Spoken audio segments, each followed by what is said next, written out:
Hello, everyone. Welcome to the Writer's Realm podcast, and thanks for joining us on the epic adventure we call writing. We're your hosts, Holly Robilliard. Austin Matthews. and Bob Adauto. And today we're going to be talking about traditional versus indie publishing. And I think we're all experts on indie publishing, but some of us do have stories, I'm sure, on traditional publishing. But Holly, this was your topic idea, and it's an excellent one. What brought you to this? What gave you this idea?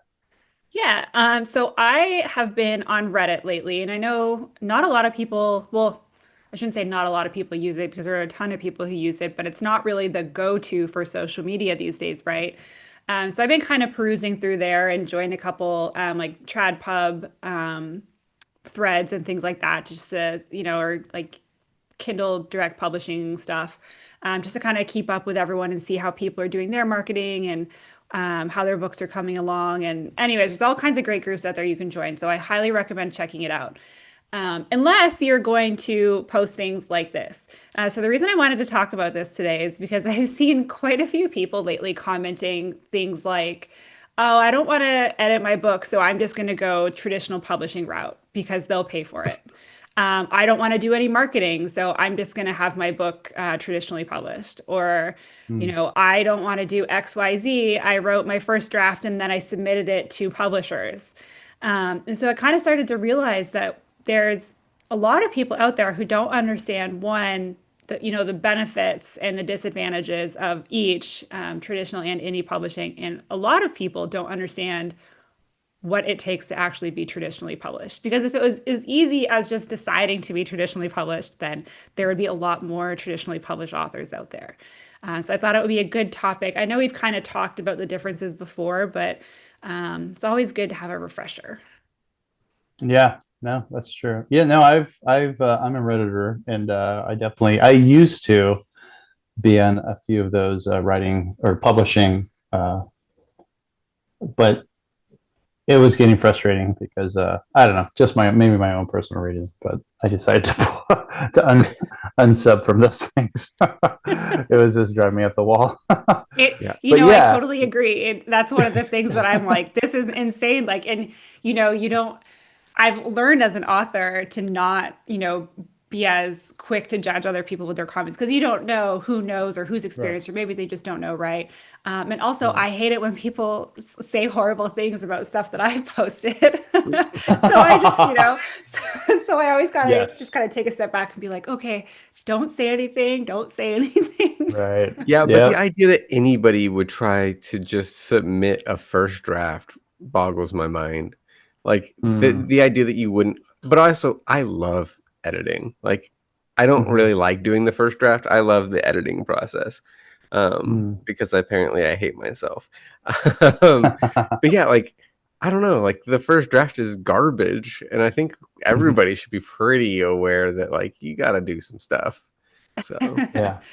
Yeah, Yeah. I saw someone recently commented, and of course, not everyone is as polite as I am, and a lot of people just go absolutely feral over these comments.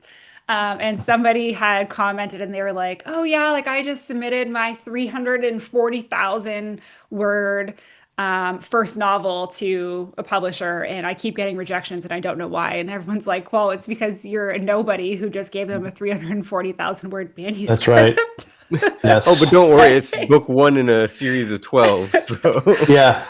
Yeah. So, This is a some not so bestseller. nice ones. Yeah, right, exactly. Yeah. Yeah. Okay. Well, why don't we start with traditional publishing? I feel I can speak for all of us in saying if your dream is to become traditionally published, then you please do everything you can to chase that dream. Okay. We're only speaking from our own experience. Some things we've heard or read. I know I've read stories of either side. But if this is your absolute dream, you were born to write. You've got these stories in your heart, and you're tapping away to keyboards, and that's your goal no matter what. Then please continue to strive for that dream. Okay, so we're not here to talk you out. We're just here to introduce like our experiences, and both good and bad, because we're all indie publishing, but that has some cons too, and we're going to go over as much as we can. But let's start with traditional. So, out of all of us, who has tried to get traditionally published? I did with Heartbound. So that was my first experience, my first novel, a good old nobody over here, and that was my first experience trying to get traditionally published. Yeah, I'm gonna Okay. start querying, I think, at the end of this year with one of my novels. So I haven't had any experience yet, but that is my intention for the end of this year. So, Okay, good. Okay. And I worked with a guy who he had 10 books traditionally published, and these were self-help books. Um, but he's considered successful because he's had works with a couple of the bigger publishers. Um, Not the big ones, but like on the larger end. And so he got with me. He was super helpful. He's like, "Hey, let's see if we can write a book together." And we presented what we had. I mean, he explained to me because I had no idea. I thought, yeah, you just wrap your manuscript up and send it off to them. And no, he's like, no, you need first you need an agent, And so, but he had an agent, and he talked to him. Agent was like, green light, let's do this, let's go. And he's all right, Bob, let's get going. You do your part, I'm gonna do my part. And I'm like, wow, this is my first published work just right off the bat. I was super excited. And then like a year passed because that's how long sometimes these things take. And they said get back to us in about eight to 10 months. And so we got back easily within that time frame. And guess what? Things changed and we were out. We are like, yeah, it's not marketable right now. I'm sorry. I was like, what do you mean? You told us to come back. So like there's all this stuff that we don't realize. Like it is like you had mentioned, Austin. You don't just send off any work. You have to find an agent first. Now we should probably add somewhere in here too that there's different like levels of traditional publishing. There's the big, whatever it is, I don't know, two or three, the really big houses. Okay. And then you got like a middle section where they're almost like a hybrid kind of a situation where, it's a little bit of self pub, a little bit of what they do. And then there's mhm. like the low indie publishing, like it could be Bob's House of Books. And Right. you send your book to me. I'm not going to send you any well, I mean, these very small publishers, they don't offer what is that called when they give you a check? They cut you a check to Oh, the advance. um, the advance. Yeah, there's no advance. It's more like you're Hmm. just gonna, you're gonna get like 10 cents on the dollar, pretty much. So there's different structures with traditional publishing. Yeah, the Writer's Realm Publishing House coming to you soon. Yeah, we're gonna need a little bit more capital for that. I mean, I'm more than happy to. That would be very exciting.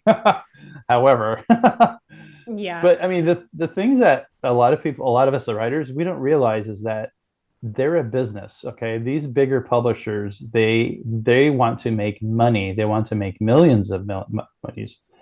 And if your book doesn't really fall into what they feel is marketable, then they're not going to want it. They don't care how great of a writer you are. If it's, I don't know, vampire. What do we have recently? I shouldn't make fun of that book anyway, but like vampire nerds, from Yep. caves. I don't know. And you're like, this is the best book. Everyone loves it. Like, dude, if I'm a publisher, I'm like, I don't know who to sell that to, nerds or caves or I don't know what. Mhm. You know what I mean? So it has to be really, really marketable. So that's going to be like something that is a hurdle, I guess I can Yeah. call it. Well, and to that point too, it's not like traditional publishing is a way to get around having to be your own marketing team anyways. Yes, Like that's right. if you're nobody, you're not getting, a marketing budget. So it's like you've got to get used to that as a non-published author, just starting to build that market and getting an audience and building, like, finding your Yeah, niche. yeah, And then that's what you got to do. Unfortunately, right. I hate doing it, so I don't. Yeah. But I probably should. Yeah, it's really interesting as well, right? So first step, most of the time, there are exceptions, but most of the time, I always think of traditional publishing as like a gatekeeping system. So there's a gate to Mm, get to these publishing houses, and you have to be invited in. And you have to be mm, invited in usually by an agent. So you have to Hmm. sell, you have to give your polished work to an agent and convince them that they can sell this book to somebody. And then in turn, they're going to take that book and they're going to go to these publishers and convince them that they can sell this book. Um, but like you said, Austin, when it comes to marketing, I've seen books that have come out of a big five agency or a big five publishing house, sorry. And halfway through the process, they realized that for whatever reason, this book was probably not going to be very profitable for them. And so at that point, it doesn't make sense for them to just ditch the project because they've already invested enough money in it, but they're not going to invest in any more money, which means that you are not getting that marketing support. So you are mhm. still left with a lot of that responsibility if you want to get your book out there and be Yeah. successful. Yeah. I do have a nightmare story kind of in paralleling with what you're just talking about. It was reading a blog. This was back when I was researching traditional marketing versus indie publishing. And I'm sorry, not traditional marketing, traditional publishing. So this guy wrote a trilogy. Very excited. It was fantasy, sword and sorcery fantasy. The first book, this is by, I'm pretty sure Tor picked it up. So I mean, that's a big publisher. That's a very big name publisher. Got picked up, and I'm just reading through his blog. It's exciting, here's the launch day and blah blah blah, and and then it turns out like the book didn't sell well. So I don't know if I want to say it was Tor, but I'm pretty sure it was. But they just said, okay, this isn't selling well. We're gonna pull it off the shelves, and we are going to just kill it. And he was devastated, of course, because like this is my creation. Well, the worst thing is though, it's theirs. They don't just hand it back to you. They paid for that.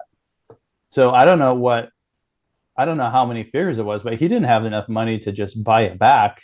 So it's in limbo, like he couldn't Mm. do anything about that. To me, that was a huge nightmare. And for me, that really kind of pushed me over the edge of indie publishing because like, I don't want to run into that situation of where, because I think that's one thing we don't know as writers. Like when you sign a contract, they're buying it and it's their business now. It's part of their business structure. They're going to put the cover. They put the cover on it. They pick the editor because they want to make money. If it doesn't make Hmm. money, then like you said, Holly, like it's going to get cut or it's going to Mhm. get shelved or whatever we want to call it, and they're not going to move forward on it anymore. And they own it. Like you gave it to them, right? I mean, you're the creator, but it's their property, like that sucks Yeah, in and my you as an book. author have very, very limited control, um, as with anything. Like you have some creative input, but again, at the end of the day, most of these decisions are going to be made by them. Unless you're, Yeah, a huge, huge New York Times bestselling author, like multiple times over, then you have a little bit more sway. But if you're first getting involved in the business, don't be yeah, surprised. And I think that is one of the things that really pushes people towards indie publishing, especially when they're first getting their feet wet, is because it's a little bit easier to kind of deal with like letting go of your project, right? Because you're not really letting go of it. You still maintain a lot right. of that control. Yeah, yeah. I mean, and they're looking for great books, okay? Because like the publishing houses, there's nobody in there doing that's all their only job is to go find great books. So we know there's great books out there, all of us have written great books, for example, but they're not marketable. My steampunk books, no one's going to buy steampunk right now, so that's not marketable. You know what I mean? Um, but one of the things, I mean, just the first step. I mean, why don't we try to go through the first steps? We were talking about editing. Should we? I'm pretty sure, like uh, a what do you call it? An agent. They want to see a pretty polished picture of what they're getting instead of just Yeah. like a bunch of they don't want just like a bunch of page after page of like what is this guy trying to say here, so I mean you need an editor right off the bat, right? And that's like, I think that's a common misconception as well. is that people assume, oh, they're going to give me an editor when I become traditionally published, so I don't need to edit this. And that's very wrong because, these agents are getting hundreds and hundreds of query letters, which we can Hmm. get into that as well, what that process looks like. But query letters from all kinds of different authors. And Yeah. yours has to stand out. And some of them will ask you for so agents will ask you for to submit a query letter to them, and within that query letter, Hmm. it's 1, 2, 3 pages, whatever they ask for, basically just explaining about your book. So you're going to want to Hmm. list like how many words it has, what are similar works that the agent would know of that are, it's a little bit of this and a little bit of this by these two authors. And they're going to Hmm. want to, in that 1, 2, or 3 pages, they're going to want to know by the end of it that they want to read this book. And then they're going to, maybe Hmm. ask you for 5 or 10 pages or the first 3 chapters. And if they love that, then they will ask you, say, hey, I really liked it. Can you send me a full copy of your work? And then Hmm. once you send them a full copy of your work, then they still have the opportunity to say, I'm sorry, but this just isn't for me.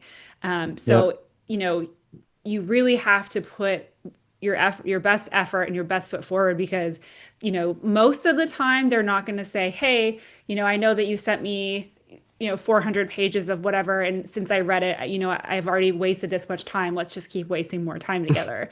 Yeah. They're not, and they, most of the time, they won't give you any feedback either. Some will give you light feedback, but most of them are not. And then on Yeah. occasion, they will respond and say, hey, I liked it, but XYZ needs to be fixed. If you can fix these things, I'll take another look at it to see if I'd like to represent you. And that Yeah. is just step one. Yeah. And it Yeah. is. And I had read too that I forget what magazine it was. It was a writer's magazine. I don't remember. But they were talking to agents, and these agents are like, hey, look, we have who we are, what we expect, and we have instructions for these query letters. And if you deviate from any of that, it goes right in the trash. They're not going to waste their time. Because Mhm. like you just said, like one of these editors, she gets 2,000 a week. Like that's insane. Not an editor, an agent. She gets 2,000 submissions a week. So she can't sit there and like, oh my gosh, this is amazing. Like we have to like, yeah, like you said, that's the first step, but it's also like follow the instructions to a T with whatever you're sending them because they have way too many submissions to go through. And it But will Hmm. take them again, forever to go through them as well. Like yeah. I started querying, I think, oh gosh, it was last year in maybe June or July, I think. And I Hmm. still, like maybe a month ago, was getting like a query Mm. rejection from it because it does take some of these people that long to get back to you because they're so backlogged. Or Hmm. Yeah. sometimes they'll say, okay, I've closed my submissions. And they'll work through this, and then they'll, when they, by the time they reopen submissions, they've already got some from the last batch, and then they start bringing those in, kind of like a little bit of a waterfall effect there. So Yeah. you never know how long it's going to take. It's, most of the time it's not going to be like, okay, I'm going to submit, 10 queries this week and then I'll have a publishing deal by next month because that's not the Oh case. gosh. No. Now, I will say, what you do is you just go for no. Like, as no is a good milestone. And so just think, set a goal of like, hey, how many can I do?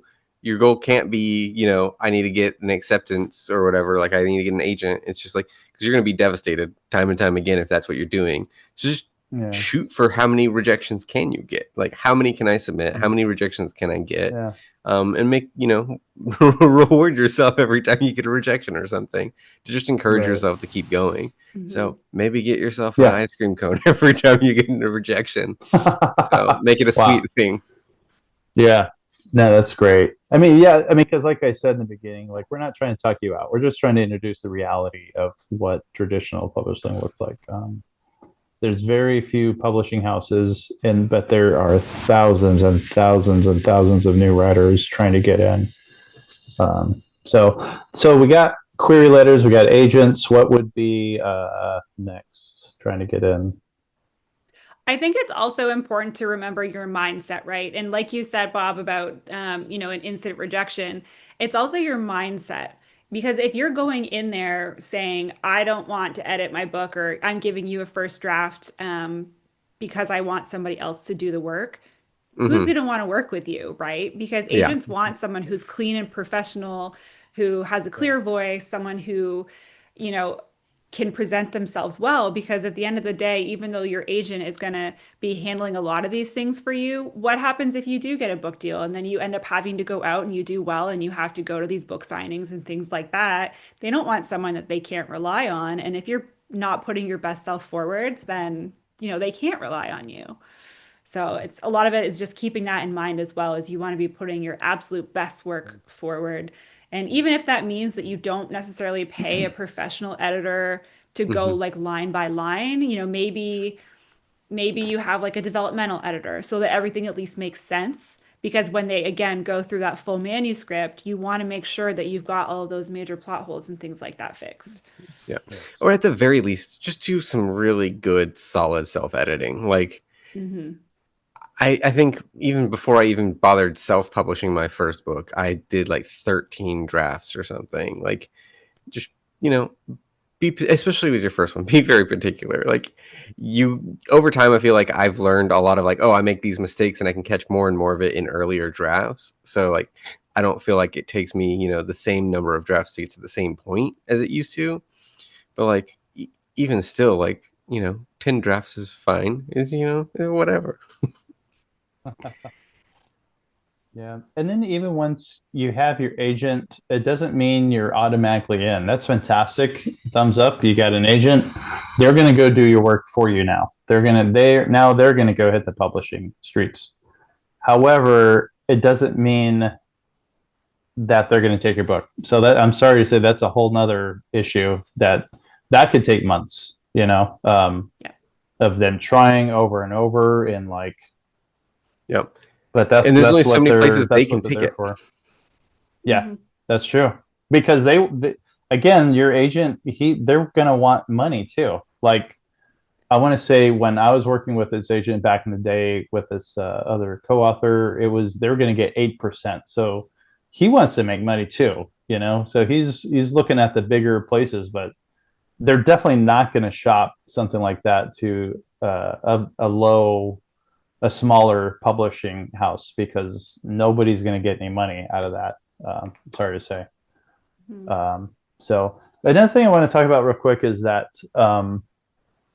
like, let's say you do get a publishing contract, like with a real publisher, and everything's going great. Um, you need to be able to, like I said before, it's their property now. If they signed it, um, they want to work with you. They want to make money. But I remember reading about one author. They had asked her to change from first person to third person, and that's a lot of work. And you notice they asked her to do that. They didn't have the editor do that. They're like, no, you do this because. And then I've heard of other people like, this character isn't really doing anything. We're wondering if we can either kill him off or so.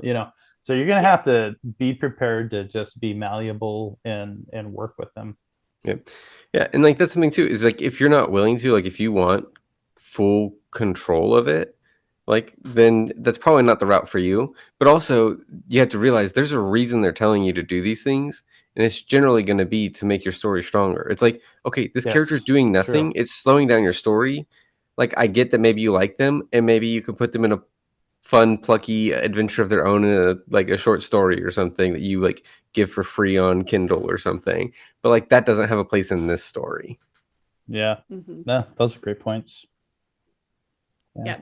Something else to keep in mind as well is that, and I see this quite often now online, is people who are like, oh, yeah, I submitted to XYZ publisher and they said that, if I give them like, $1,800, then they'll, Mm, for to cover my editor fees okay, and things yeah, like that.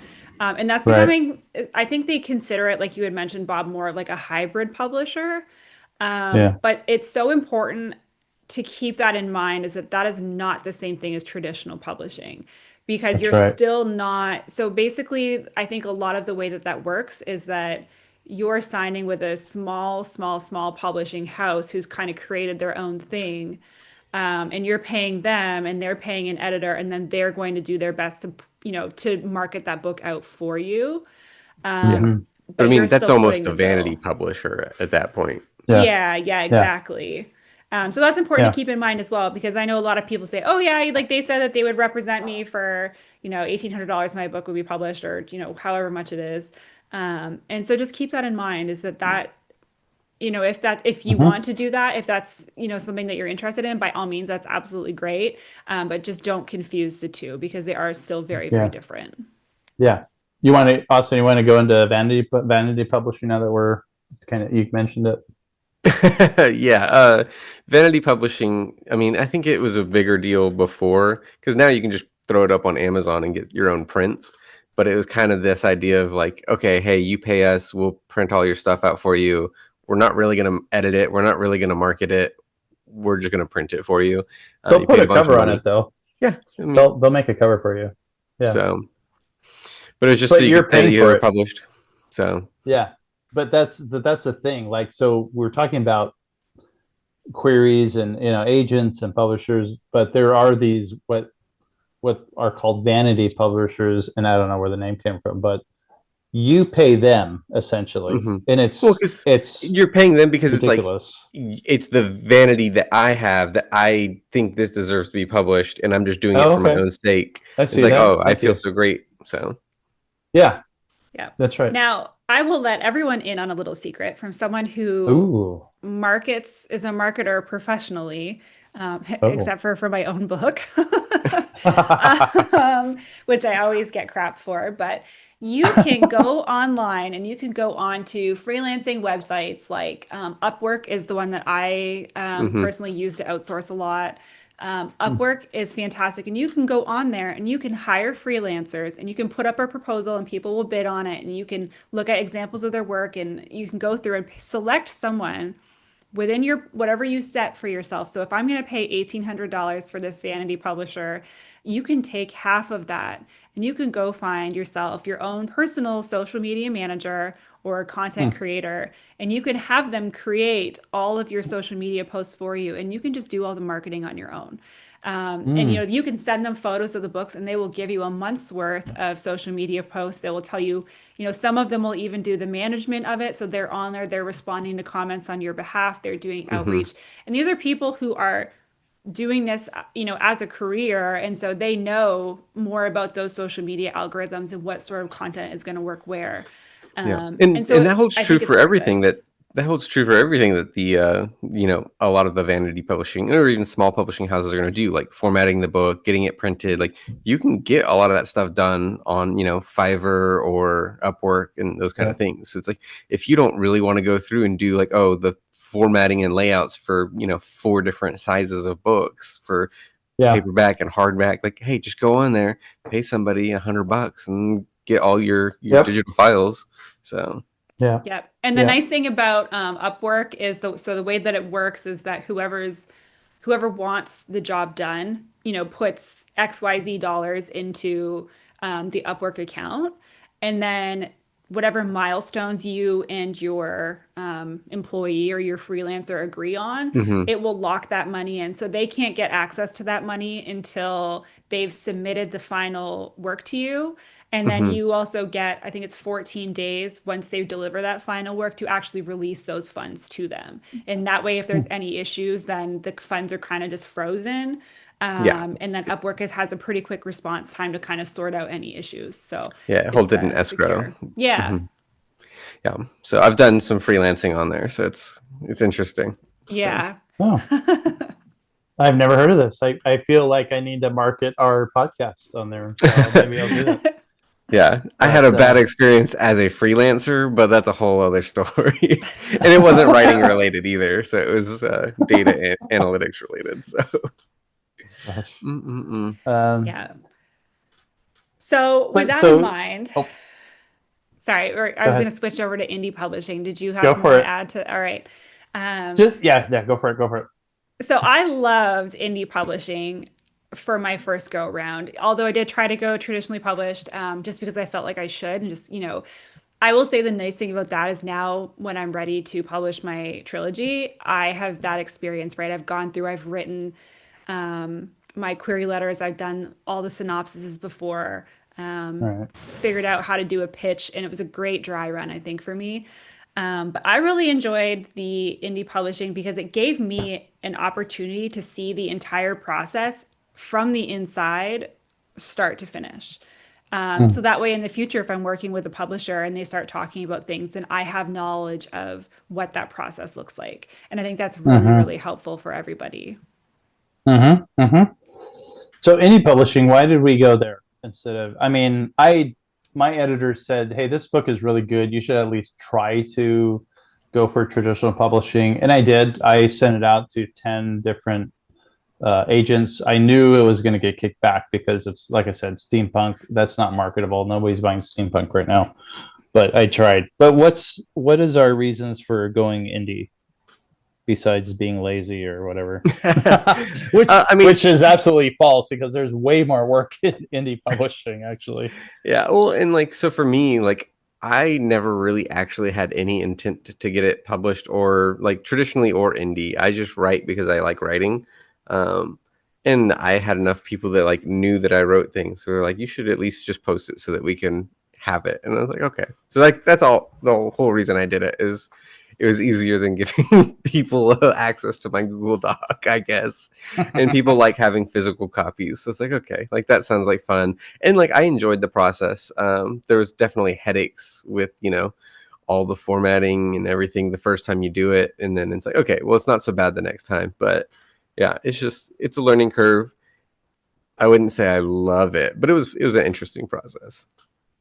Okay. Um, I'm sorry. I'm just now looking at my camera and I am super fuzzy. But oh well, You nothing I weren't can do always. about that. I don't know. Well, yeah, I don't know what's going on. Maybe I breathed too hard on this thing. But yeah, once I found out, like, I mean, I tried the traditional route and it didn't work. I knew it wasn't going to work. And I just, well, all right, how do I indie publish? Now, I think we've talked about this before. Like, if you want to indie publish everything under the sun, because we all want to help each other be successful. Mhm. So there's YouTubes, there's our podcasts. Just listen to ours only. Nobody else knows what they're talking about. But no, there's other podcasts that are fantastic. There's books. I mean, just all kinds Mhm. of anything and everything you can think of is available as a resource, or like we're talking about Upwork. I mean, there's all kinds of different ways for us to learn how to do it, but it's a learning curve, right? Mhm. Like, so it's Holly, why'd you jump into indie publishing? I chose indie publishing. Well, like I said, I did try to do traditional publishing, but I kind of put a cap on myself. I wrote Heartbound kind of in honor of my mom who had passed, and I, in my mind, always knew that I wanted to release the book on the date of her passing. So that was kind of like Mm, my, on the 1 year anniversary, that was kind of my thing that I always knew writing this book, that that is what I wanted to do. And so I kind of had that in the back of my mind. And so I started querying, not having a clue what I was doing, and didn't realize how long it took. And Mm. so, by the time you submit and someone finally says, hey, yeah, I love this. I had an agent reach out and ask me to send her my full manuscript.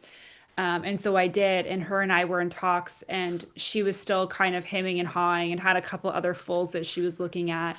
And I was kind of coming up to that deadline, and I didn't want to risk leaving the manuscript with her in case she still chose to pass. And so in the end, I just pulled my manuscript and went with just decided to self-publish it because again, I had written it for my mom and that was more important to me mm, that date meant something. And also yeah. because I knew that that was kind of part of my healing process after Mm. she passed Mm, away. And I was kind of like, that for me was like my final step for moving forward. And I knew at that point, once I kind of learned the ropes a little bit with traditional publishing, that sometimes it can take 2 or even 3 years for your book to actually get released. Mhm. And so yep. I was like, I think just I know I have more books in me, and that this is just really important to me. So ultimately, that's why I decided to go. And I mean, it's entirely possible that she still would have passed on it anyways. And so I, Yeah. I'm very happy with the decision I made though. Yeah. Good. I think something for me too, like I think a lot of people will get into this idea too that if you want to make money as an author, you have to go traditional publish. And I'm like, really, if you want to make money, maybe writing's not the way to go. Nah. I mean, I've done ghostwriting and stuff, and like that was actually pretty decent, reliable money. But it's not the same sort of fun. It's not the creative Right. outlet when you're like, hey, do this exact thing and do it in Yeah. this style for this audience. Right. Because I mean, if you want to do that, you can do creative writing that way. You can write to the market, just go and look at statistics of what's the most popular thing right now, pick whatever Mhm. niche of paranormal romance is the hot thing, knock out a draft in a month and get it out there. Yeah. But like at that point, I don't know that any of us are in it for that. I mean, sure, there's people that do it, but like, I don't know. Yeah. That doesn't sound fun. No, but it's possible. If you write to market, for instance, like you're talking about paranormal romance or werewolf shifter or whatever, people make money. I mean, Yeah. I know a guy who does thrillers, and he just hit 70,000 last year, self-publishing. But Hmm. he's written about 15 books or something like that, and he markets like crazy. So it's possible. But yeah, I mean, just it takes work. In other words, Yeah. like you're gonna have to work your ass off getting that done. Yeah. It's not just gonna happen. Yeah, and to your point, like it's with a lot of books too. Like generally for whether Yeah. you're traditional or indie, it's a numbers game. Like you're more likely to have something take off the more shots you take. Yep. That's right. Yeah. Yeah, and just a word really quick on the differences with the money. Traditional publishing, you'll probably make anywhere from like 6 cents to maybe 10 is super high per dollar. That 6 to 10 cents per dollar. Now, if you're Stephen King or James Patterson, yeah, whatever.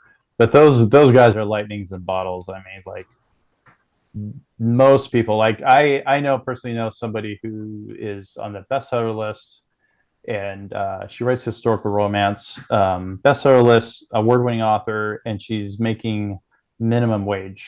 Like that's what she's bringing in, like maybe 3,500 a month or something like that as a bestseller. Like so, like it's not.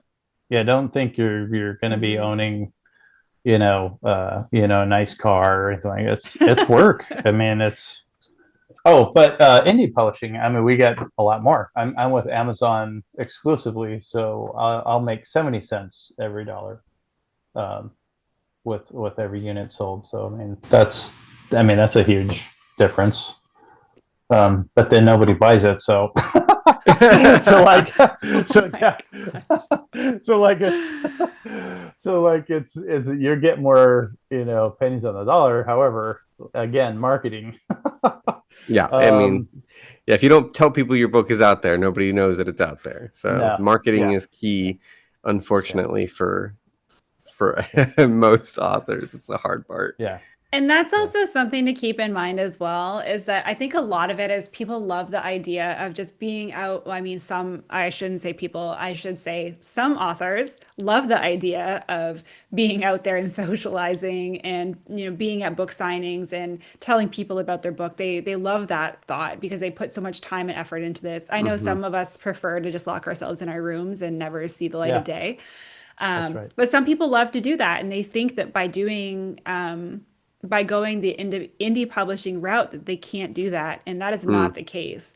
It yeah. is just up to you to, build those relationships, create your own press releases, send out emails, and go in person to go see the managers at your local Barnes and Nobles or your local bookstores. Get your name out there and talk to them and say, hey, I'm a local author. I would love the opportunity to come into your store and do a book signing. Most of the time, they're going to say yes because for them, they don't mind having new authors in there. And as long as your book is published in certain places where their store is actually able to buy them, then for them, it doesn't really matter, right? Like if, people can still access the book through their store. So they're not missing out on Mhm. any money, and you're still getting some face time with people. So, Mhm. Yep.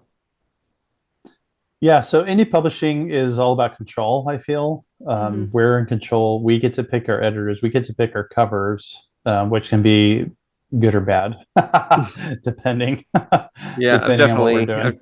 I've definitely been on the bad side of that. Yeah. I know there's like I found a worst book covers somewhere. It's a blog somewhere, and it's just hilarious. Like, I'm sorry to say, like some of these covers are just like, you've got to be kidding, man. Like, come on. But anyway, that's a whole different topic. But Oh, don't worry. Mine would definitely, my original cover would definitely be on that list. Because, like, I didn't really do anything. Because, like, I was like, I'm just putting this out there. right. And it's just Yeah. like, here's a doodle. Boop, done. Yeah. Yeah. Yeah. No, they're I MS legit have a Paint, degree in you know? painting and just, Yeah. like, doodled. Yeah. Like, so there's that. But I think the con of indie publishing is that it comes out of your pocket. Like you need somebody who's making the money. And if it's you, well, congrats. I mean, but like Mhm. uh everything costs money. A good editor is going to cost money. A good book cover is going to cost money. Marketing is going to cost money. Formatting or whatever else you're doing with your own book is going to be it's going to cost you. Yeah, I think it's important as well to like if you put your book out there and you indie publish and you can break even on your costs, and of course that's not including your actual time that you spend doing all these things, but if you can recoup your actual costs, then I think that's pretty great.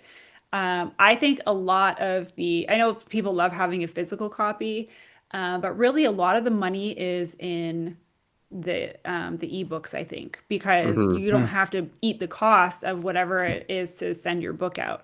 And that's also something to Mhm. keep in mind. Since you're paying it, you really want to cut down your word count because the more pages you are, the more expensive your That's book right. is going to be. But you can't charge Yeah. an extra $10 because your book is an extra 100 pages, or everyone's going to say, well, that fantasy book is, $10 cheaper than yours. I'm just going to buy that one.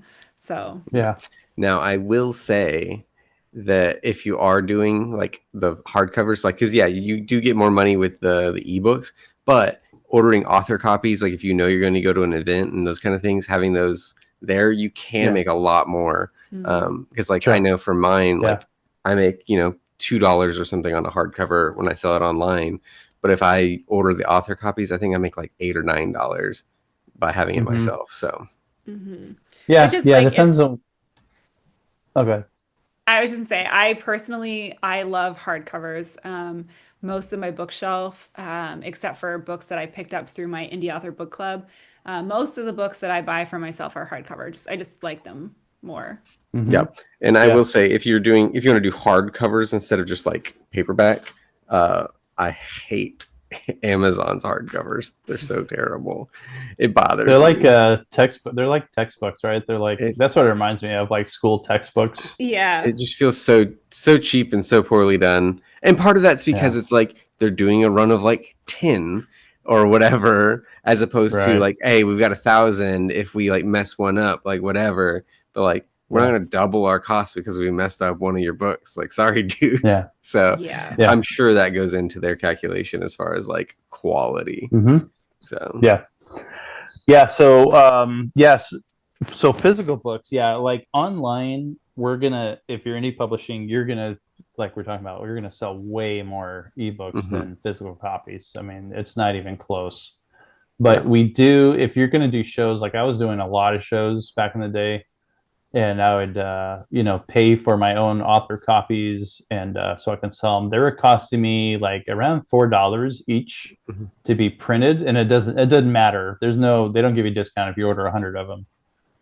It's still going to be $4 each, but I sell them for like 20. So I mean, I'm making a lot of money on those, and Mhm. I would definitely sell a lot. Um, so that part's fun. But then of course you're talking about a show, which means you have to pay for a table. So like the It's cost all. difference is always all wonky, man. Mhm. But yeah, there is that route. And if we're going to talk about like Amazon, yeah, we don't like Amazon hardcovers. Sorry, Amazon, but there are Just get other good. companies out Get there. good, Yeah, Amazon. Yeah. yeah, work harder, work harder. But there are a lot of other companies that offer Mhm. excellent, amazing looking hardcovers, all kinds of different things. I think it's Ninja Press, I think, offers all kinds of different options, different kind of what do you call the folder flat covers and The all kinds of sleeve. different options. Yeah, the sleeves. Is Sorry, it called a sleeve? um, I don't know Dust cover. why a dust cover. Thank you. I'm like, it's not a dust sleeve. cover. Austin knows. This is We the don't know problem with anything. podcasting late at night, as we've all forgotten everything by the end of We the don't day. know. As every minute ticks by, we get worse. Yeah. Hmm. Uh, but yeah, like I said before, everything's on the internet for you as a resource. How to do this, how to do that, YouTube videos. Yeah, different options for hardcovers or bookmarks or anyway, it goes on and on and on. I have to say that my best advice, whether you're going the traditional route or the indie route, is to treat the beginning steps the exact same. So imagine that because you essentially are, is that once you finish that manuscript, it's either going to be indie published or it's going to be sent to an agent, right? And so Mhm. it should be the exact same at that point for both of those books because like look at it this way is if you don't spend your time or your money or your effort to edit your book now, it's probably not going to get picked up by an agent. And if you Mm, don't spend your time and your money and your effort now editing your book, probably nobody's going to want to read it as, if it's indie published anyways. So take your time, do multiple drafts, do your revisions, get your beta readers.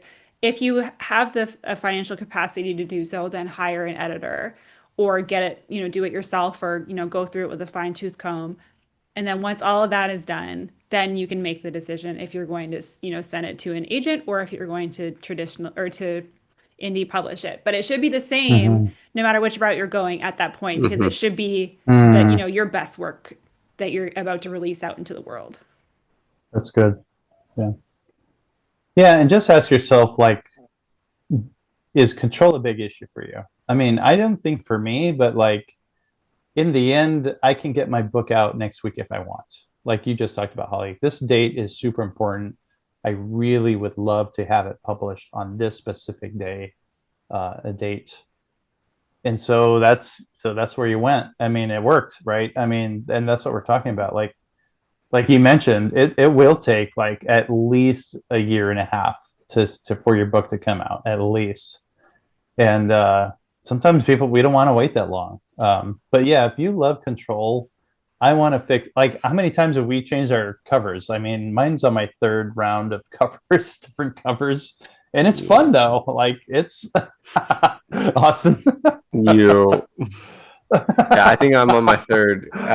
But part of it is like I just didn't know what I was doing, but now I've got a better idea. Yeah, And it's like, okay, cool, cool, cool. yeah, And it's like, yeah. you know what? I already have it planned out of what it's going to look like when I do special hardcover editions with embossed covers, and it's going to be great, and it's going to be cool. But Oh, guess what? You don't get embossed to do that covers. early on because nobody cares enough about you as a True. random person who's got like 3 Yeah, reviews. yeah, yeah. That's true. But yeah, I would say if you don't know, if you don't care, then yeah, good, try it. Try traditional. But if you do care, like what your book looks like, when it will come out, how many various editions you want to make. I mean, then you need to stick with indie. Though I will say, just query, just try it. No, why not? Yeah, You lose nothing. I think you're Do right. it. We should. Yeah, everyone should, just to get that experience, just Mhm. to get that email back 6 months down the road. And it's fine. It's probably gonna sting. It's gonna be fine though. Yeah. Pick yourself up, get yourself an ice cream, and move on with your life. I think the biggest thing with the rejections as well is because imposter syndrome is so hard, right? Like I knew I had published a good book and I knew that I had read some other books that were traditionally published that Hmm. were terrible compared to the one that I wrote. Like I knew that, and not just because it was me, but because I have an education in writing and I understand what is good and what is not good. And I knew it was a good book, and so I still put it out there. And for me, it was so worth it because I still was like for a while struggling and being like, oh yeah, I published a book, but it's not my best work, and like, Hmm. I was kind of doing that whole imposter thing. And then as these rejections were coming in, it was reinforcing that, which sounds like a Hmm. bad thing, but it was actually really good for me because I was able to like take that and be like, okay, it's a rejection, but it's not a rejection because my work is freaking terrible. It's a Hmm. rejection because maybe it just wasn't right for this agent or, Yeah. XYZ things, right? Because there can be any number of reasons. And so for me, it kind of just helped me thicken my skin a little bit, um, accepting that it just wasn't the right book for that person. Yeah. That's right. And something that to like that point though is like if it is your first book and like you only did a couple of drafts, maybe go write like after a couple of rounds of rejections, like maybe don't just instantly jump into indie publishing. Maybe go write another book and then you can go back and look at it and be like, okay, now that I have another experience of writing a book, was that book good? That first one good? Or are there things that I now see after writing another one or two or 12 that I'm like, okay, I know these are the issues that I was having and I can make tweaks or I can like recover it or maybe I can't. And it's just like, okay, cool. I enjoyed writing it. It helped me, but I'm just going to like, leave it in a box of horrors to never look at again. And so like getting a little bit of perspective with experience, like from writing other books, like if you just keep trying to polish a turd, you're not going to get anywhere. Not to be too Right. crass, but like I Right. look back at some of my first books and I'm like, God, I'm so glad I didn't publish the first book I ever wrote. Right. Yeah. I think what you said about drafts as well, that also applies to your query letter that you're sending to these agents. Don't just create one query letter out to 100 different agents because when Mm. you're getting feedback, sometimes you will get actual feedback on your query letter, or you'll realize like, oh, I should have done this instead. So you can always send it out to, 10, 15 agents and just see if you're getting any feedback. And if they're all coming back and saying the same thing, then you need to adjust that query letter or you need to adjust something in your work. And it's better Yeah, to do that before you've sent it out to 90 other agents because then it's too late. You can't just resubmit. So just I right. definitely say do it in batches and edit And it more than and that, work on it. too, is like if you send a cover letter to apply for a job and you didn't say anything specific about that company, it just shows you don't care. So like Yep. if you're submitting to an agent, like why that agent? Like call out like, oh hey, I know that you like these are other people that you represent and like I think I Yeah. fit the mold for what you do. And that alone is gonna make you stand out a little bit because you took the time to actually care and connect Right. your work to what they do.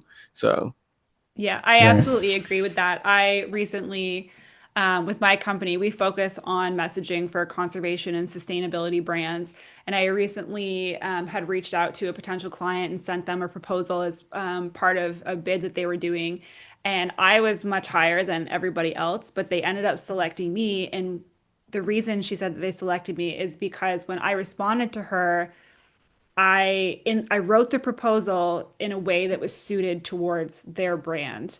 And she Mm. said, I knew right away that you had taken the time to go and research our company. You understood who we were. You understood what we needed. It wasn't mhm, just you changing the name on, Mhm. dear so and Yeah. so. It was you Right. mhm, actually changed the entire tone of your proposal to suit us to Yeah. show. And she's like, that for me was gold because it proved that you could do that work that we needed you to do.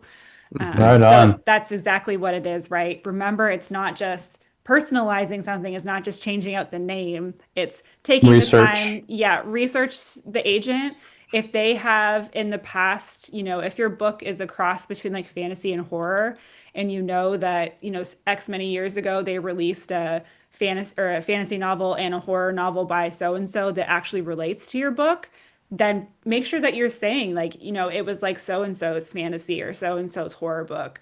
Um, Hmm. if you Yeah. like that, then you'll love this because then it shows that you've Mhm. done your research. But also don't put that if it's not actually true. Because if they're looking for like some Beauty and the Beast style thing because you said it was like the, someone else they represented's book and there's Hmm. nothing in Yeah. there, then you're just gonna look stupid. So Yeah. But, and Yeah. then two, it's like, okay, if you're like, oh, I can't find any way to connect to this agent in my query letter, well, then maybe don't query that agent. Yeah. yeah, you can Yeah. use Query Tracker, and there is so many Hmm. agents on there. I think it's like $24 for the year or something. It's like Yeah. insane how cheap that website is. I hope that they don't hear this and raise the price, but it's crazy. It's so cheap for you to get access to it, and it's so worth it. Yeah. And like we said, they're actively looking for great books. Okay. So I'm with Austin. Try it. Okay. If you're like, nah, I want to try indie because of control or whatever issues, just try it. Just get some experience because you need to know. I'm sorry to say, you have to know what that looks like. You have to know the work involved. You have to. I think it would help you as just growing as a writer. And I'm sorry Hmm. to say, get rejections just to get somebody to say, you know what, this was great, but it's just not what's selling right now, or whatever they're going to give you. It toughens up your skin. Holly said it toughens up her skin a little bit. I was a cop for like over 20 years, so that's how I got my tough skin because I couldn't cry every time. Well, I cried myself to sleep when I came home, but not I can't cry in Not in front of people. uniform when not in front of people when they're calling me names and giving me the Yeah. bird, those meanies, those big meanies. But but I think as growing as writers, that I feel like that should be like a baptism of fire. Just get in there. Hey, you never know, man. Somebody might pick the first one might pick it up like, oh my god, this is exactly what we're looking for, and you're off to Or the races. You know. or just, submit, to one person a week or whatever. Like, just Mhm. casually to constantly get a trickle in and like keep it fresh, keep it, keep the habit. And it's like, yeah, maybe you never get an exception or whatever, and maybe you never get picked up. That's fine. So Yeah. maybe you do. I will say Yeah. too, with the indie publishing, there has been a huge thing lately, obviously with Book Talk and Bookstagram. Um, People that are indie publishing books, some of them are getting picked up if the right person reads it because you've done, That's right. a good job marketing, or maybe you reached out to an influencer and sent them a free copy as part of their book mail, and someone else saw it and purchased it. All it takes is for your book to start trending on social media. It doesn't even have to be because you posted it, but because somebody else did. And, Hmm. I've seen people Yeah. get picked up by publishers after they have indie published their book. Yeah. Because it's just, someone sees it and they're like, oh gosh, maybe you didn't query that agent, or maybe they turned it down, or, whatever the case may Right. be. But then it started picking up traction and they know at that point that they want it. So Right. you never know what's going to And happen. as no, you don't. And as there Andy Ware's The Martian was I got it for free when he was self-publishing. He started off as indie, and I mean that's what Holly's talking about. If there's traction and there's readers and there's all of a sudden this rabid fan base, then guess what? That's marketable. They don't care what it is. All of a sudden they're like, okay, we want to be a part of this, and great, jump in there then. Do it. Hmm. Andy Weir, E.L. James, I'm pretty sure started. That was the 50 Shades of Grey um, Yeah, and I feel like Twilight too. Twilight knockoff, but Hmm. she, I mean, multimillionaire. So there you go. Yeah, Yeah. and what was the that first like big cozy fantasy? Was it Legends and Lattes or something like that? Yeah. Uh Was huh. the similar thing? Yeah. I read that one. That was really good. I liked it. Hmm.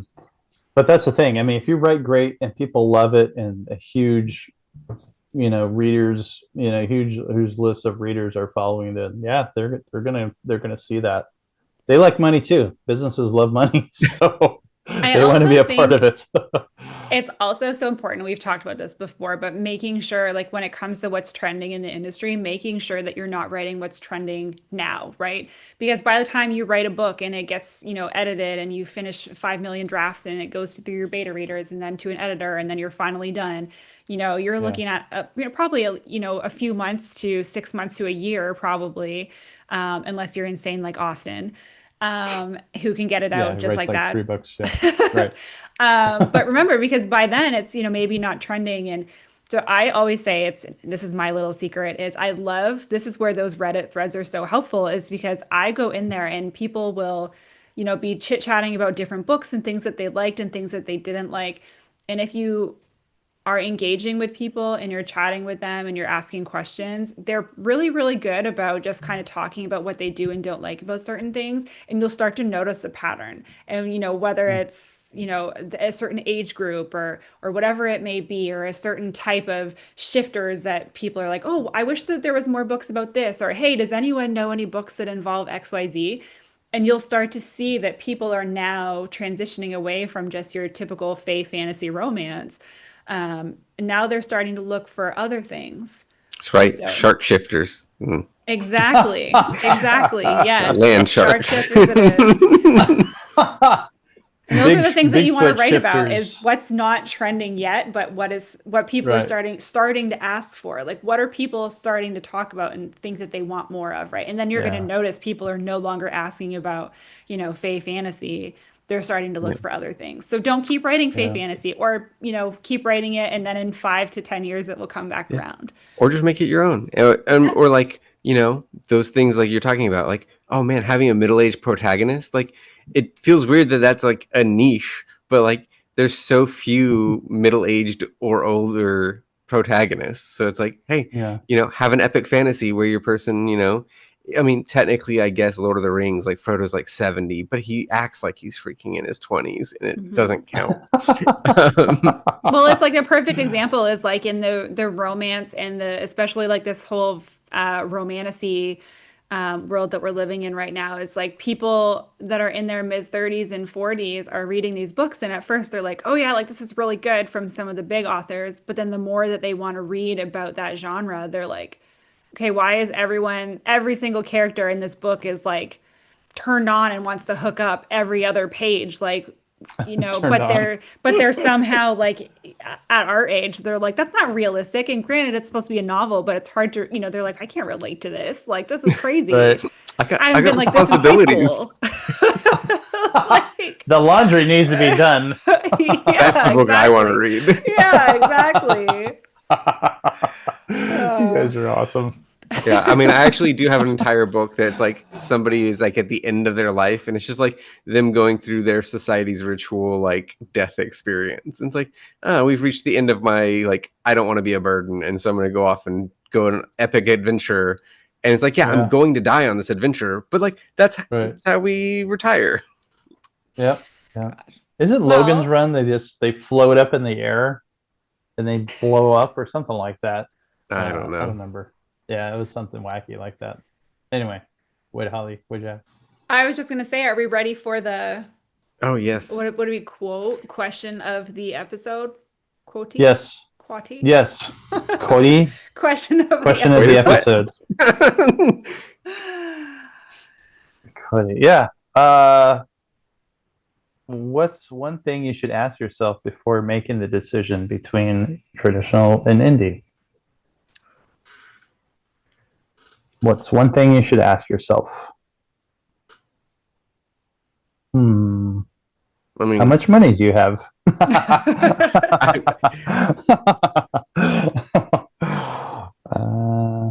Hmm. I would say for me, it was, am I willing to wait 2 to 3 years to publish this book? Am I willing to wait to go through this whole process? Like, is it important to me, is it more important to me just to get it out now? Or am I willing to wait and go through this whole process knowing that this book might not see the light of day for another couple of years? Mhm. yeah, I think too, like, what are you expecting to get out of traditional publishing? You're not going to get out of indie publishing because, like, I think we've Mhm. covered a lot of it. It's like there's this, expectation that you'll get X, Y, or Z when that's not really the case. Like, it's still a lot of you doing the same things. So, like, why traditional? I feel like it's a lot of just like, oh yeah, I can say that I was traditionally published, which I mean is valid. Like it's a lot easier to market yourself if you're traditionally published because then you can be like, oh yeah, if you can be like, oh yeah, I'm with Tor Books. It's maybe easier to sell your book to some rando than like, hey, I just printed this off on Amazon. So Yeah. but so Yeah. like just ask yourself and give yourself it's okay to give yourself an honest answer, even if other people wouldn't like it. Because, like, I get it. It would be easier to market, but Yeah. Yeah. And I don't want to start a whole nother half-hour topic on this. However, I feel like traditional publishing is validation for the writing, mhm. but I want to counter that point with with my own point by saying, by somebody buying your book, it should be validation enough, whether it's indie or traditional. But yeah, for some reason, I think traditional means like, oh, I am a writer. No, it's BS. No, we're all writers here. All of us are Yeah. published. All of us have sold more than one book. Yeah. No, I will. So that's validation enough. Yeah, I will say, being traditionally published is validation, but being indie published is not invalidation. Ooh, God, Austin, Yeah. you're fantastic. It's And like you you know went to what? school or something. You're so It clever. doesn't matter which route you take, guys. You will still be holding a physical copy of a book that you wrote in your Amen. hands at the end of this journey. And that is the most That's right. gratifying feeling. I still walk by my bookshelf sometimes and I'm like, I wrote Yep. that, I know, it's so fun. Yeah, you're right. Seeing your books up on the shelf, like, And that's yeah. what matters. You're like, I just I need- did that. I just need enough to fill the entire bookshelf. That's what I need. I need enough Just different the books. No, different different books. ones. I've got enough of the one. I don't know. I said it before, but I feel like, how much control do you want? That would be the one question you should ask yourself. If that's not a big deal, if your cover, like, okay, yeah, whatever. If it's your editor decision, if it's content inside, like, then go for it. Just roll with it. And I feel like we probably shouldn't be too deep in control, but if you're like a real big, like, no, I want it to look exactly like this, then you need to go indie. No, I'm going to argue and say you have to go to traditional if you're super big control freak, because it might be good for you to get out of your comfort zone.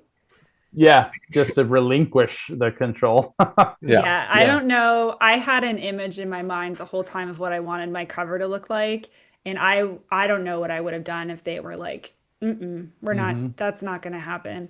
I would have lost it because it was so important to me that I wanted that one specific thing. And so I would have been pretty sad. I love the only thing cover. that matters is that my characters perfect. die. Like, as long as they let me kill off characters, I'm happy. Yeah, there you go. All right. Okay, well, that's it. Hey, I think this was a fantastic topic. Please tell your friends and family about this podcast. And don't forget to subscribe to our channel at the links below so you don't miss any of the Writers on content. We always love to hear from our listeners. So if you have a question or topic you want us to dive into, please get in touch. We hope this helped. We look forward to seeing your book in the future. Please tell us about it. Oh, there you go. Please let us know what book you're writing and what's it all about and how we can help you. Until then, keep writing. Bye. Bye.